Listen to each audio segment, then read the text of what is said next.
Real اسلام یہ ہے کہ حضرت علی علیہ السلام کے اوپر سب سے بڑی سب سے اچھی کتاب ایک کرسچین نے لکھی ہے. اس کتاب کا نام کیا ہے؟ صوت العدالت الانسانیہ. Ali the voice of human justice. Ali پہ کتاب کون لکھ رہا ہے؟ کرسچین. کیوں لکھ رہا ہے؟ کیوں لکھ رہا ہے؟ واقعہ بھی سن لیجئے. اس نے خود لکھا ہے کہ میں حضرت علی کی ذات سے بہت متاثر تھا. اس نے بہترین کتاب لکھی ہے. اس سے اچھی کتاب ابھی تک کوئی لکھ نہیں پایا.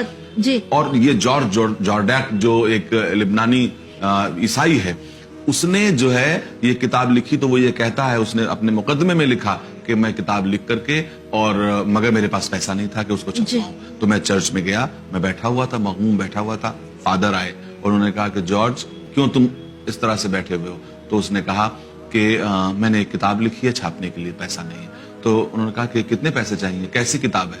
تو جارج نے کہا کہ نہیں, آپ سے کوئی تعلق نہیں ہے, اس لیے کہ وہ میں نے مسلمانوں کے چوتھے خلیفہ کے بارے میں کتاب لکھی. تو وہ چونکا فادر. اس نے کہا اچھا تم نے علی ابن ابی طالب کے بارے میں کتاب لکھی؟ تو کہا ہاں.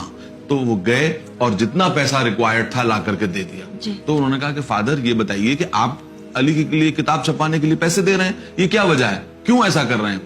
اب آپ دیکھیے کہ انہوں نے کہا کہ علی کا احسان صرف مسلمانوں پہ نہیں ہے, کرسچنز پر بھی ہے. کیسے؟ تاکہ ہم کو وہ واقعہ یاد آتا ہے کہ جب کوفے میں وہ آئے تو کرسچنز کا ایک گروہ آیا اور اس نے آ کے وہی سوال کیا جو آج ہر جگہ مائنورٹی میجورٹی سے سوال کر رہی ہے. کیا سوال کیا؟ آپ کی حکومتوں میں ہمارا کیا حصہ ہوگا؟ کیا حصہ ہوگا؟ ہمارا حق کیا ہے؟ ہمارا حق کیا ہے آپ کی حکومت میں؟ ہمارا حق کیا ہے؟ یہ کیسا سوال ہے؟ آج بھی یہ سوال اہم ہے. ہر مائنورٹی میجورٹی سے یہ سوال کر رہی ہے کہ آپ کی حکومت میں ہمارا حق کیا ہے. اب علی کا جواب سنیے. علی کا جواب کتنا اہم جواب ہے.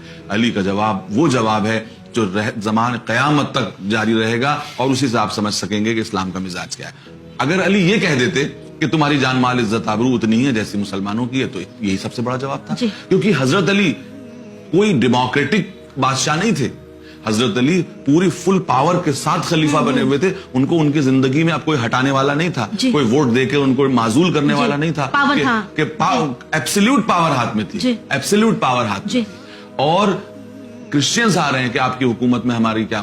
دیکھیے آج کل کیا ہے, ڈیموکریٹک پاور جو ہوتی ہے 5 سال کے بعد وہ جا بھی سکتی ہے. وہی پبلک جو بناتی ہے وہی پبلک ہٹا بھی سکتی ہے. لیکن حضرت علی کو کوئی ہٹانے والا نہیں تھا, کیونکہ جو خلیفہ بنتا تھا وہ آخری زندگی کے آخری وقت تک خلیفہ ہی رہنے والا تھا. حضرت علی نے پہلے تو یہ کہا کہ تمہاری جان مال عزت آبرو وہ اتنی ہی محترم ہے جتنی مسلمان کی. اس کے بعد اگلا جملہ سنیے, وہ ہے اصل جملہ, کہ اگر تم میں کوئی ڈسپیوٹ ہوگا اس کا فیصلہ میں انجیل سے کروں گا. یہودیوں میں کوئی ڈسپیوٹ ہوگا اس کا فیصلہ توریت سے کروں گا. مسلمانوں کا ڈسپیوٹ ہوگا تو اس کا فیصلہ میں قرآن سے. اس سے زیادہ عدل کیا ہو سکتا ہے؟ یعنی تمہارا فیصلہ تمہاری کتابوں کے ذریعے کروں گا, اپنی کتاب کے ذریعے سے نہیں کروں گا, اتنا میں حق دوں گا. تو میں کہتا ہوں کہ وہی اسلامی مسند پہ بیٹھنے کا حقدار ہے جو عیسائیوں کا فیصلہ انجیل سے کر سکتا ہو, اور یہودیوں کا فیصلہ توریت سے کر سکتا ہو, مسلمانوں کا فیصلہ